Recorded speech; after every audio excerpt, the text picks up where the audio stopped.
Assalamualaikum warahmatullahi wabarakatuh.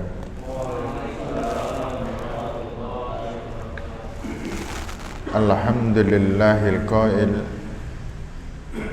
a'udzu billahi minasyaitonir rajim. Laisal birra an tuwallu wujuhakum qibalal masyariqi wal maghrib. Walakinnal birra man amana billahi wal yawmil akhir. Ila akhiril ayat. Assalatu wassalam ala rasulil mursalin Muhammadin sallallahu alaihi wasallam wa ala alihi wa sahbihi. Wa qala Rasul sallallahu alaihi wasallam ni'matani maghbunun katsirun minan nas as-sihhah wal faragh. Rabbi shrah li sadri wa yassir li amri wahlul 'uqdatam min lisani yafqahu qawli. Amma ba'd. Bapak-bapak sekalian, ibu-ibu yang saya hormati, semuanya yang hadir di masjid ini maupun yang melalui Zoom meeting di tempatnya masing-masing. Alhamdulillah wa syukurillah, Allah subhanahu wa ta'ala menggratiskan semua nikmatnya untuk kita. Allah tidak pernah berharap apapun dan tidak pernah mendapatkan apapun ketika Allah memberikan apapun. Allah subhanahu wa ta'ala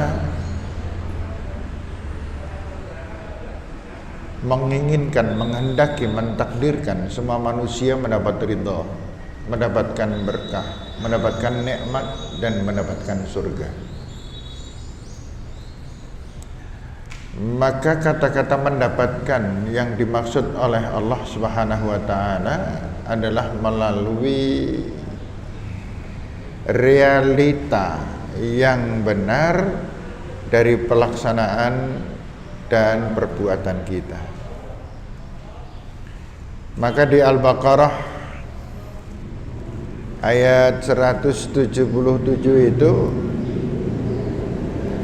Allah menjelaskan kepada kita bahwa yang penting dari manusia itu bukan teoritisnya, bukan ini dan itu, tetapi yang paling penting adalah nyatanya.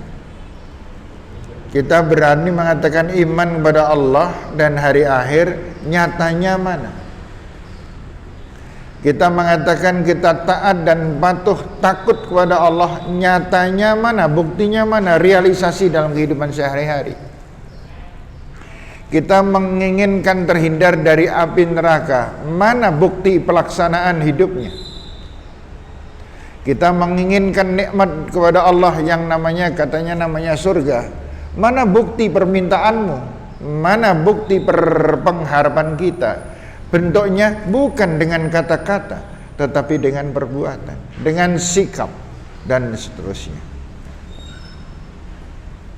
Dan sikap realisasi yang kita lakukan, kita selalu bersemboyan bahwa innamal a'mal binniyah wa innamal likulli imri'in ma nawa.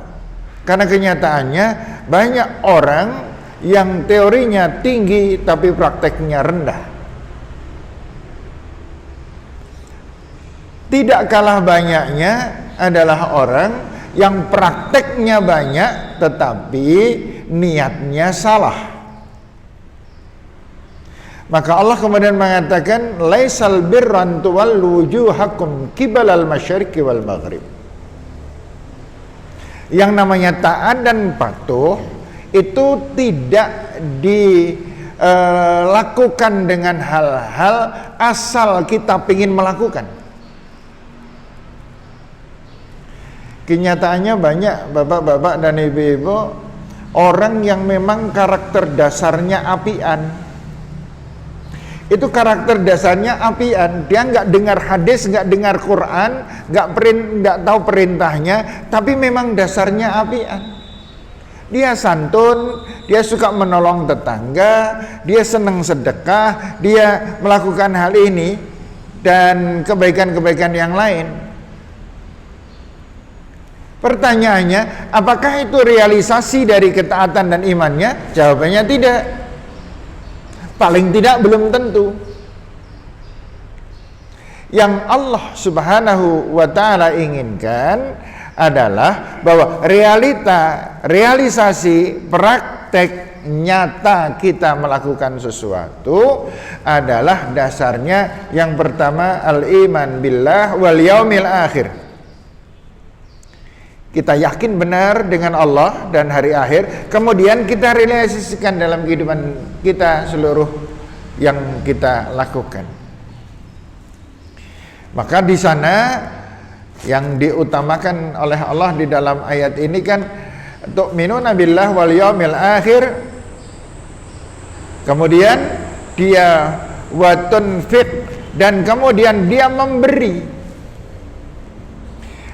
kepada siapa? Memberi yang wajib namanya zakat, memberi yang sunnah namanya sedekah. Namun jangan lupa Rasul juga mengatakan wa tabassumuka fi wajhi ahika sedekah. Kamu tersenyum kepada saudaramu itu sudah merupakan sedekah. Sering orang memahami bahwa yang namanya sedekah itu selalu uang. Sedekah adalah apa yang kita jadikan bahwa manusia kita selalu memposisikan diri kita di hadapan Allah adalah sebagai subjek. Itu sedekah kita sebagai subjek, bukan sebagai objek. Orang yang aktif memberi, memperhatikan, menyenangkan sebagai pelaku. Jangan sampai kita menjadi objek, minta diperhatikan, minta dialem oleh orang. Itu manusia objek itu. Dilarang keras oleh Allah. Meminta hanya kepada Allah, minta perhatian hanya kepada Allah, minta dialem hanya kepada Allah, bukan kepada manusia. Kepada manusia kita yang memberi, bukan kita yang mengharap. Kita memberikan kasih sayang kita kepada orang tua, bukan minta dikasih sayangi oleh orang tua. Sudah selesai, kita sudah dewasa. Kita yang menyayang anak-anak kita, bukan anak-anak kita disuruh memahami kita, tidak. Kita paham, kita yang memahami anak. Anak rewel, kita paham. Anak minta ini dan lain sebagainya, kita paham. Yang namanya anak-anak tugasnya adalah meminta kepada kedua orang tuanya. Kenapa? Karena mereka adalah orang yang belum dewasa. Karena itu Allah Subhanahu wa ta'ala mengharamkan kita melakukan perbuatan yang dinamakan meminta kepada sesama manusia. Karena meminta itu hanya kepada Allah. Tanpa disadari banyak sekali manusia yang ngemis dari manusia yang lain. Bentuknya apa? Bentuknya adalah perbuatan-perbuatan yang kita lakukan bukan diaturkan pada Allah, tetapi adalah karena pengaruh manusia. Ini yang salah kita. Sehingga sedekah pikirannya adalah manusia. Berbuat sholat pun juga kadang urusannya dengan manusia. Apa yang sering kita mengatakan orang yang riya, orang yang sum'ah, orang yang pengen dianggap oleh orang lain. Bukan itu. Kita sudah diajarkan ketika kita mengatakan alhamdulillah, maka segala puji adalah milik Allah. Kalau kita pengen dipuji, mintalah dipuji oleh Allah Subhanahu wa ta'ala. Saudara-saudara sekalian, ada sebuah kisah. Pada suatu hari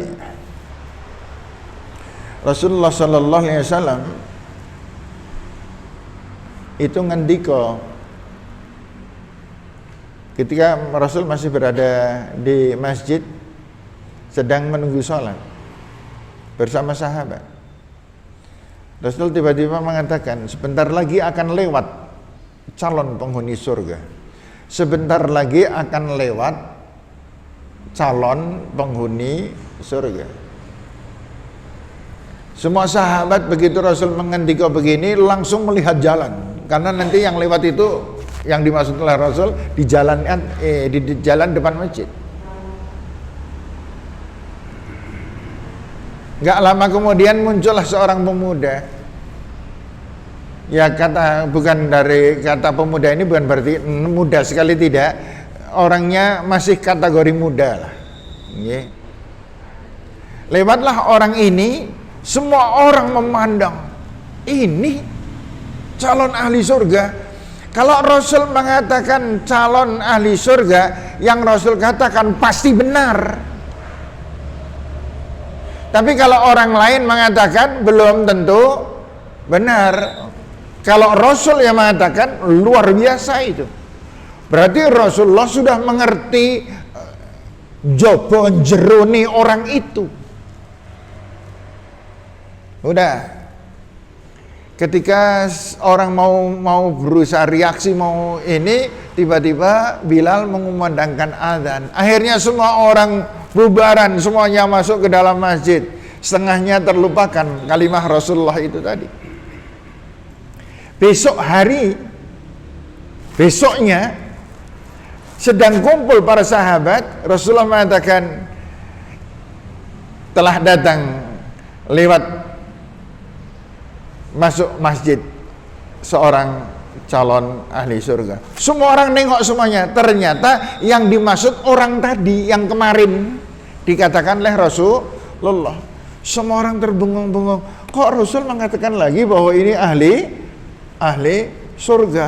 Ini ada apa ini? Istimewanya apa orang ini? Nampaknya biasa-biasa banget gitu aja.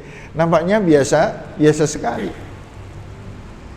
Pada hari ketiga Rasulullah SAW ngendika lagi, sebentar lagi akan lewat ahli surga. Semua orang memperhatikan, dan ternyata orang yang kemarin juga dikatakan oleh Rasulullah. Abdullah ibnu Umar, seorang sahabat, masih kategori muda, tapi beliau ini adalah ulamanya Rasul.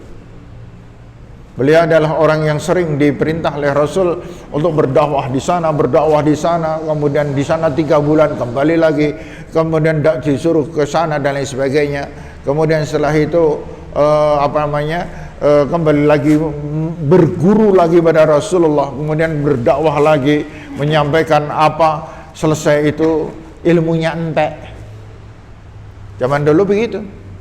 Diberi tahu tentang Islam oleh Rasulullah, kemudian setelah dapat apa yang didapatkan, kemudian dia berdakwah. Maka di antara yang sedang melaksanakan dan proses terus melaksanakan adalah Muhammadiyah yang dinamakan dengan Qard Mubalik. Saya termasuk hasil ciptakan Qard Mubalik. Saya dulu kalau malam Rebu saya berguru. Salah satu di antara ustadz saya waktu itu yang ikut adalah putra-putri, yang ikut sekitar orang nggak banyak, sekitar paling banyak orang 20 yang ikut pada waktu itu. Yang mengisi di antaranya adalah Mbah Zaid, semoga segera disehatkan oleh Allah. Kemudian yang kedua adalah ustadz kita, yaitu Ustadz Teguh Ridwan. Mereka memberi materi, udah, kemudian kita mencatatnya. Ustadz Teguh Ridwan celaten banget nuliskan hadisnya. Zaman dulu belum ada HP. Kalau ada HP kan tinggal di-share aja, semuanya dapat. Ini harus dicatat dulu di papan tulis, kemudian kita nyata dengan artinya, diterangkan maksudnya, sudah diterangkan maksudnya, kemudian nanti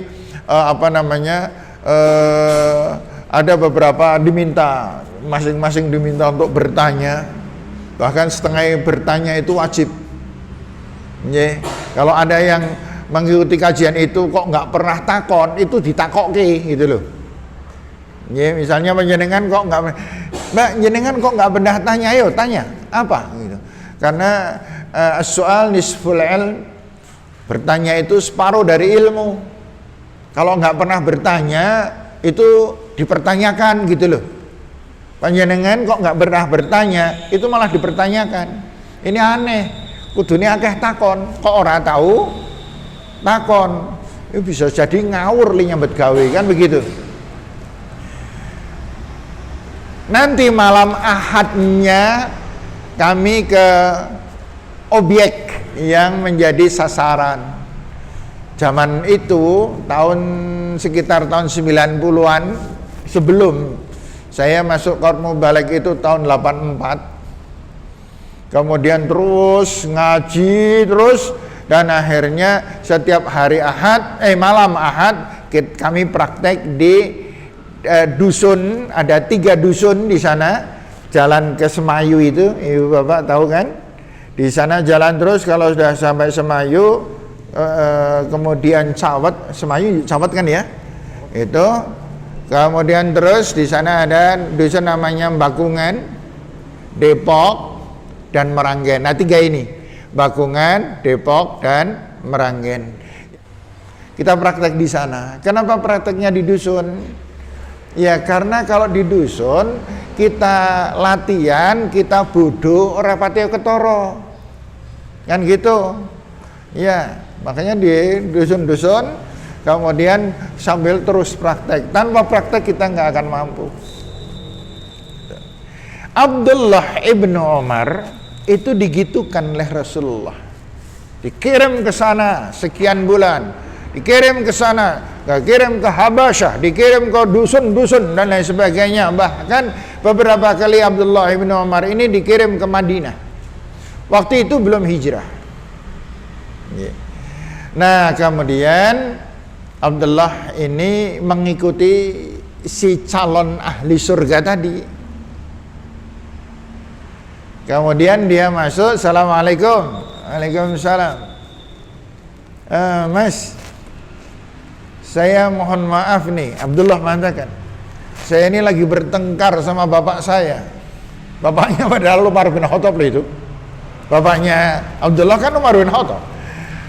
Ngarang ini Abdullah, saya lagi bertengkar nih sama bapak. Saya tidak akan pulang sampai 3 hari. Mas, boleh nggak saya nginep di sini? Orang tadi, silakan, enggak apa-apa. Silakan Abdullah, enggak apa-apa. Kemudian Abdullah ibnu Umar, yang sering disebut Ibnu Umar saja, karena di sana ada nama-nama Abdullah banyak, dan itu tokoh-tokoh hebat-hebat semuanya. Abdullah ini, yang terkenal ini, Abdullah ibnu Umar, Abdullah ibnu Mas'ud, Abdullah ibnu Amr, Abdullah ibnu Abbas. Namanya Abdullah semuanya. Makanya di dalam hadis-hadis sering dikatakan an ibni Abbas. An ibni Abbas artinya an Abdullah ibni Abbas. An ibni Amr artinya an Abdullah ibni Amr. An ibnu Mas'ud artinya Abdullah ibnu Mas'ud. Nah ini Abdullah ibnu Umar ibn al-Khattab. Ibnu Umar ini kemudian datang ke rumah itu, dan akhirnya dia mendapatkan kesempatan bermalam di rumah orang yang kata Rasul ahli surga. Abdullah penasaran banget. Saya nggak pernah Rasul mengatakan saya calon ahli surga. Ini orang yang nggak terkenal loh. Jarang yang mengetahui.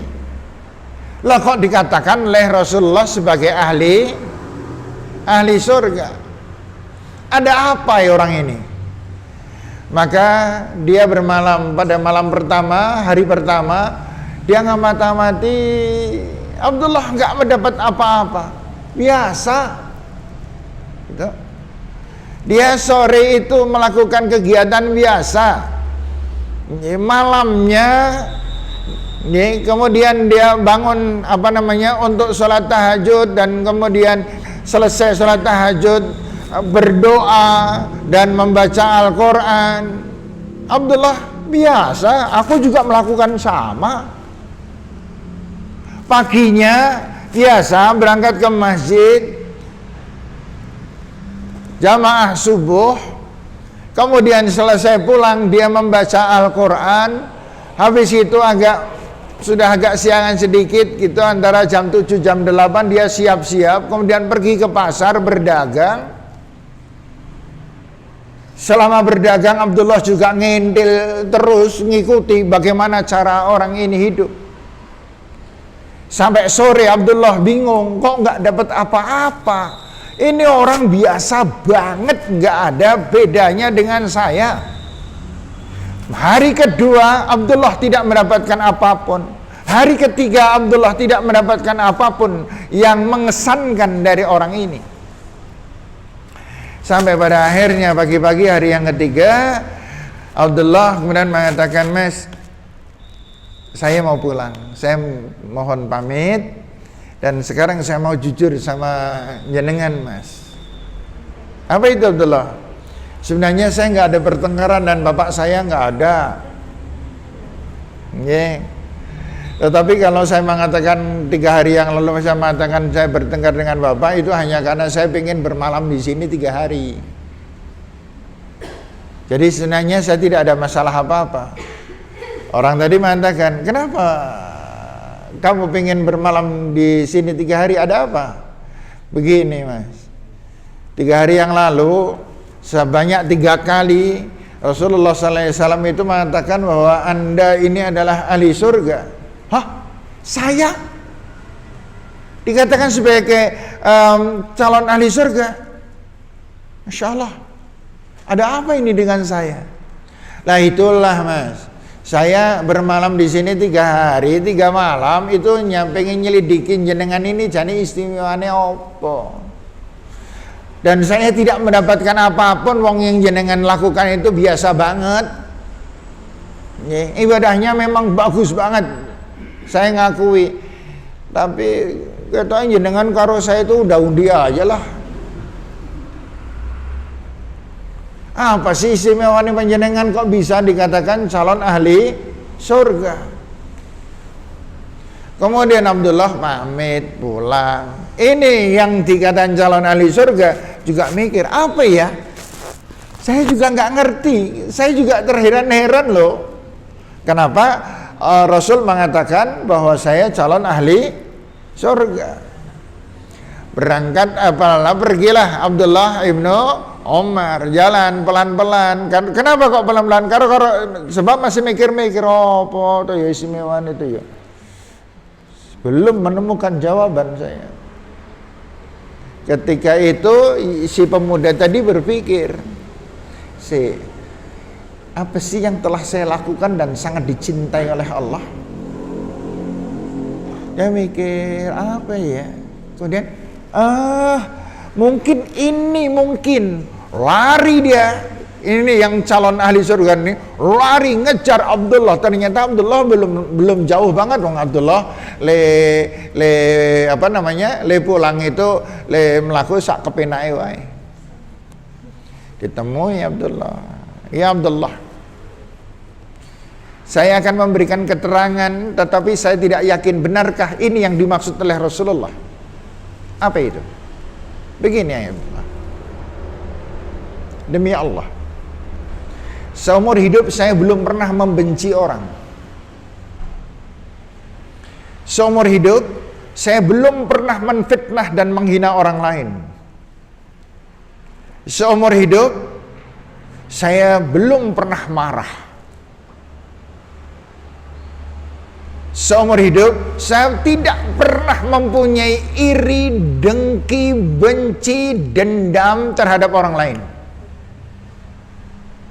Yang selama ini saya lakukan adalah setiap kali saya melihat ada seseorang yang baik, yang jelek, yang jahat, yang dan lain sebagainya, saya hanya mendoakan beliau.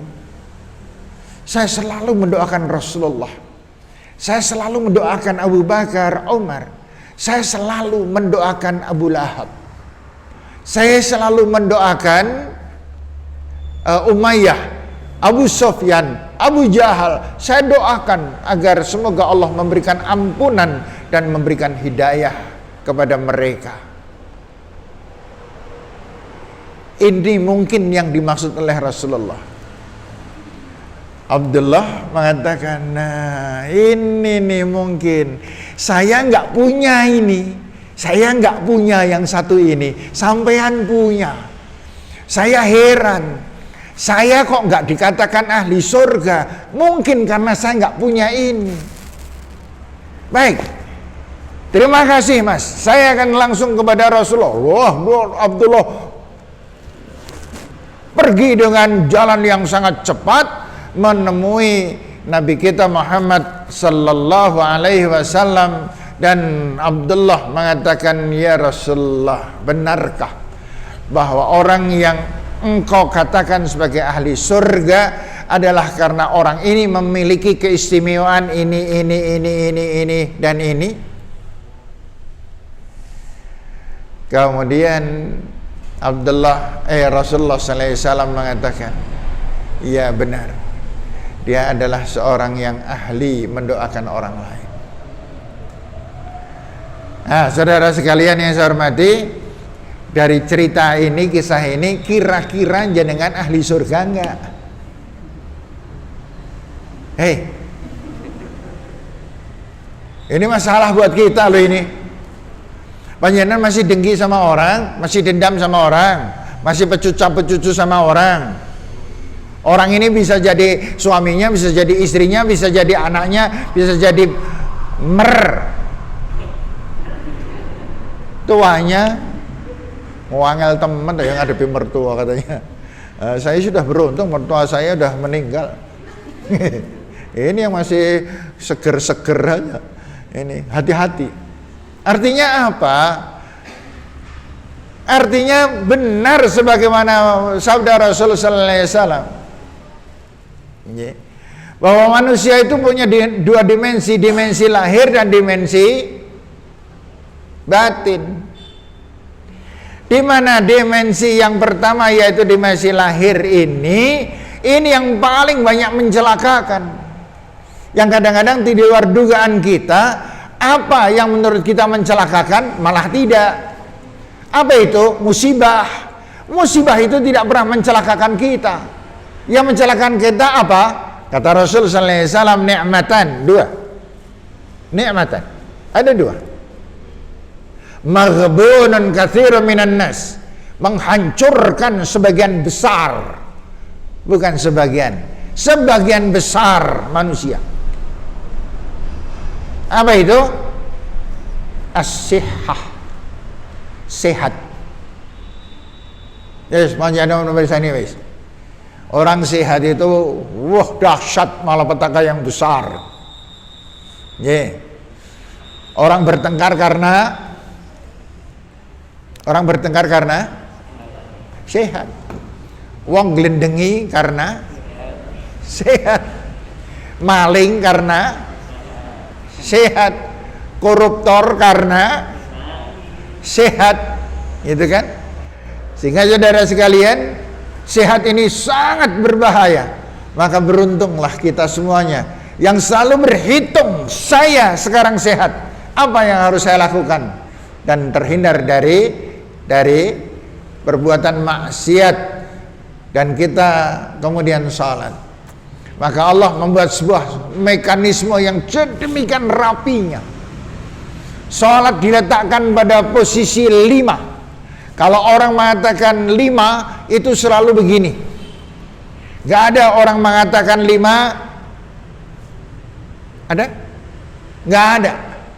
Orang kalau mengatakan 5 selalu begini. Dan salat yang 5 adalah memang begini. Perhatikan kan? Salat yang 5 kan begini. Subuh. Antara subuh dan zuhur itu jaraknya sekian. Antara zuhur dan asar jaraknya sekian. Antara asar dengan benar ya? Asar dengan maghrib jaraknya sekian. Antara maghrib dengan isya jaraknya sekian. Antara Isya dengan subuh jaraknya sekian. 5. Dan itu adalah urutan yang benar-benar balance, seimbang betul. Kita sholat zuhur ketika bekerja waktunya istirahat. Kita sholat asar ketika bekerja dipersiapkan penyelesaiannya. Kita sholat maghrib karena itu adalah awal hari, mengawali hari. Kita sholat isya persiapan untuk istirahat. Kita sholat subuh adalah awal dari kehidupan. Begitu dan seterusnya. Dan itu sudah ditata dengan serapi-rapinya. Maka kemudian di dalam sholat dibimbing dan dididik kita untuk konsentrasi terus kepada Allah. Karena hidup ini sebenarnya adalah sholat. Kita konsentrasi pada Allah, banyak ingat pada Allah, banyak berzikir pada Allah, dan tidak nyeleweng dari pikiran. Makanya panjenengan nek sing salate kerep ngalamun itu nanti masih kerap melakukan hal-hal yang belum benar. Gitu. Nah, karena itulah saudara sekalian yang saya hormati, terus apa yang mesti kita lakukan dalam kehidupan kita sehari-hari? Sekali lagi masuk lagi ke inti dari awal kita. Kita adalah subjek. Orang lain adalah objek. Orang lain adalah yang kita jadikan alat. Kita adalah pelaku. Suami ibu-ibu adalah objek, panjenengan subjeknya. Panjenengan yang memberi. Dan suami, wahai suami, kita adalah subjek, istri adalah objek. Kita adalah subjek, anak-anak kita adalah objek. Kita adalah subjek dan orang tua kita adalah objek. Maka pihak kedua dari kita adalah alat untuk berbuat yang diridhai oleh Allah Subhanahu wa ta'ala, bukan kita menjadi objek. Panjenengan sekarang menjadi subjek untuk dirinya sendiri. Saya sekarang menjadi subjek. Setiap kita adalah subjek dan orang lain adalah objek. Kalau sudah semacam itu, maka kita tidak perlu mengharap apa-apa dari manusia. Ketika kita berbuat baik, tidak perlu kita mikirkan manusia akeh sing ngalem apa ora. Ketika kita berbuat jelek, malu kita adalah kepada Allah, bukan malu kepada manusia. Yang saya sering mengatakan, kalau PKU ini dibangun oleh orang-orang yang ikhlas, maka tidak perlu manusia itu takut dengan pengawasan manusia yang lain. Tidak perlu seorang nyambet gawe ngelemesi karena atasannya tidak ada. Tidak perlu ada orang nyambet gawenya, kerjanya semangat, bukan main karena diawasi oleh atasan. Tidak perlu yang semacam itu. Semuanya bekerja dengan satu sistem dan akhirnya mengerucut menjadi hasil yang terbaik. Pun pirsani di mana hadis, di mana Al-Quran. Tugas kita adalah memberikan. Allah mengatakan, man naffasa am muslimin kurbatan min kurabid dunya. Siapa yang suka nafasa itu meringankan beban kesulitan orang lain. Man yassara mu'siran, siapa yang senang memudahkan kesulitan orang lain. Banyak sekali hadis yang mengucapkan semacam itu. Rasulullah SAW pernah mengatakan juga, man aghatha malhufan.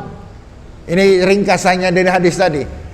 Siapa yang suka menolong orang-orang yang lemah, Siapa yang suka menolong orang-orang yang sedang terkena beban berat problema hidupnya, ikut membantu, meringankan. Ada permintaan dari Allah, perintah dari Allah, wahai manusia, kalau kalian sedang punya problema, mintalah tolong kepada tetanggamu. Ada? Nggak ada. Yang ada adalah jadilah kita subjek terhadap tetangga ketika tetangga membutuhkan uluran tangan kita. Maka Rasul kemudian di dalam hadis yang agak panjang tadi, Rasul mengatakan, Allahu fi aunil abdi ma kana al abdu fi auni akhi. Dan Allah akan selalu menolong hamba. Kalau hamba itu suka menolong orang lain, syaratnya begitu. Jadi kalau begitu, oh benar, Allah dan Rasul Allah Subhanahu wa Ta'ala itu sudah men-setting semuanya sedemikian indahnya, bahwa dimanapun yang namanya perbuatan dosa, perbuatan merugikan orang lain, itu mencelakakan lahir batin dunia akhirat. Selamanya yang namanya inahsantum ahsantum li anfusikum adalah rumus paling baku. Kalau kamu suka menolong orang lain, kamu sedang menolong dirimu sendiri. Wa in asatum falaha. Tapi kalau kamu melakukan perbuatan kurang jelek, sesungguhnya kita sedang merugikan diri sendiri. Ada seseorang, nak cerita nih ya. Nek, saya enggak, ini tapi ini ceritanya kita rada dhuwur. Ada seorang karyawan senior. Dia itu gajinya sudah mencapai 22 juta per bulan. Ini sudah hebat sekali. 22 juta per bulan, banyak nggak? Banyak nggak? Saya khawatir nanti jebol 22 juta di sini karyawan junior. Gajinya 22 juta. Dia kerja sudah 14 tahun. Kerja di perusahaan itu, saya nggak boleh sebut perusahaannya, sudah 14 tahun. Dan dia sedang dipromosikan, orang ini lagi masuk di dalam promosi. Kalau dia mencapai jabatan tersebut, gajinya menjadi 36 juta. Naiknya pesat sekali. Kalau dia bisa mencapai promosi tersebut. Dia lupa dengan satu ayat. In ahsantum ahsantum li anfusikum wa in asatum falaha. Dia yang pertama sudah bisa lakukan. Kamu berbuat baik, dia tekunnya luar biasa dalam perusahaan. Bahwa perusahaan ini adalah milikku. Maka apa yang aku lakukan adalah demi perusahaan. Dia melakukan dengan inovasi yang luar biasa bagusnya. Prestasinya nanjak dengan sangat signifikan. Namun potongan ayat berikutnya dia lupakan. Wa in asatum falaha. Kalau kamu berbuat khianat, kamu berbuat salah, maka kamu sedang menjerumuskan dirimu sendiri. Apa yang terjadi? Dalam posisi dia lagi membumbung tinggi, biasalah yang namanya kenikmatan itu menghancurkan, ya kan? Ni'matani maghbunun katsirun minan nas. Yang pertama as-sihhah, dia orangnya sehat. Yang kedua wal faragh, dan kesempatan. Astagfirullahaladzim. Panjenengan punya nggak kesempatan berbuat curang dengan PKU? Kalau ada, hati-hati gitu. Biasanya yang sudah senior kesempatannya banyak. Iya, karena pengawasannya semakin rendah. Toh? Benar nggak maksud saya? Nek yang di bawah pengawasannya dengan senior akeh. Tapi nek wis senior, sing ngawasi semakin sedikit. Kalau keblinger bahaya. Ini contohnya tadi. Gaji dipromosikan mendekati 36 juta. 36 juta, gila.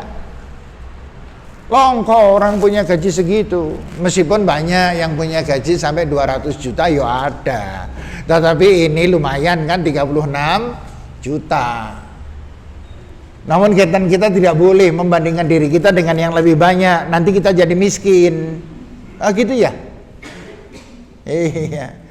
Saya orang miskin, tetapi saya tidak pernah merasa miskin. Kenapa? Karena saya selalu membandingkan dengan orang yang lebih rendah dari saya.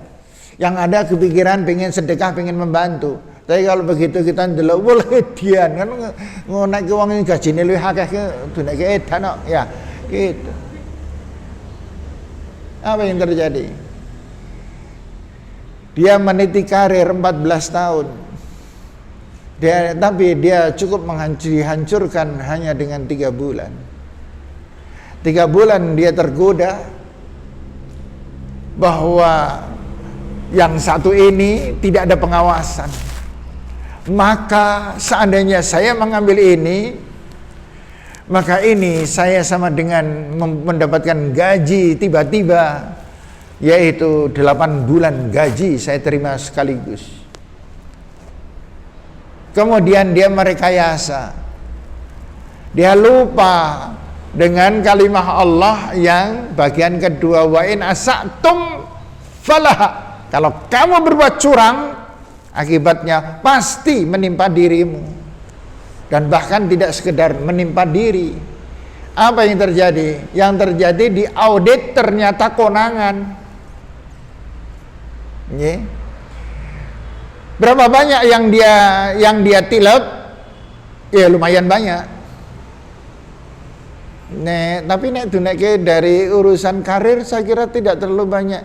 Hanya 80 juta yang dia tilep gitu. Dan ketahuan.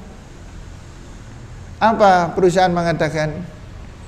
Tidak ada bahasa. Begitu konangan, tidak ada bahasa. Artinya langsung saat itu dipecat. Dan semua aset yang pernah dipinjamkan dari perusahaan kepada dia diambil semuanya. Rumah dinasnya diambil, mobilnya diambil, semuanya diambil. Penyebabnya apa? Salah, bahwa setiap perbuatan jelek kembalinya kepada diri sendiri gitu. Semoga di PKU belum pernah terjadi ya, tidak akan terjadi insyaallah. Nah, saudara sekalian yang saya hormati, kembali lagi ke kita. Kembali lagi kita. Dan itu sebenarnya contoh semacam ini banyak sekali. Saya kalau mencontohkan banyak, saya khawatir kalau contohnya terlalu banyak, panjenengan kira-kira nanti bisa nyong ngerti sing nang kono kae persis sing dijar Pak Resi yang persis alur ceritanya podo berarti sing kae. Meskipun Pak Resi tidak menyebut orang, tidak menyebut perusahaan, nyong ngerti sing kae berarti. Jangan nyong wonge ngerti, nyong kenal api or wonge kuwi saya kere banget wonge.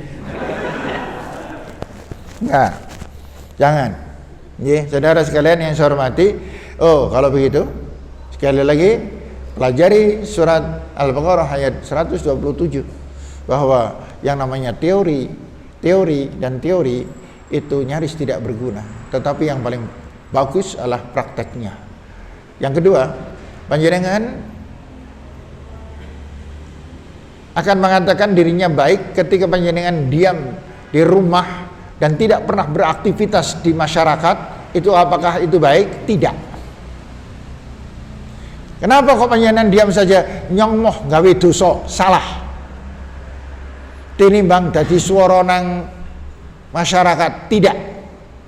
Tetapi jadi orang yang terbaik adalah tetap sebagaimana Rasul mengatakan, dari yang tadi saya katakan, dan Rasul mengatakan khairun nas anfa'uhum linnas. Bagaimana kita bisa bermanfaat bagi umat kalau kita tidak aktif dan tidak bergerak? Masuk di organisasi, masuk di masyarakat panitia yang ada di kampung kita, masuk dan kita menjadi orang yang tertantang ketika akan melakukan perbuatan baik. Sebaik-baik manusia adalah orang yang melakukan perbuatan baik dan menghadapi tantangan-tantangan ketika berbuat kebaikan itu. Itu yang paling baik.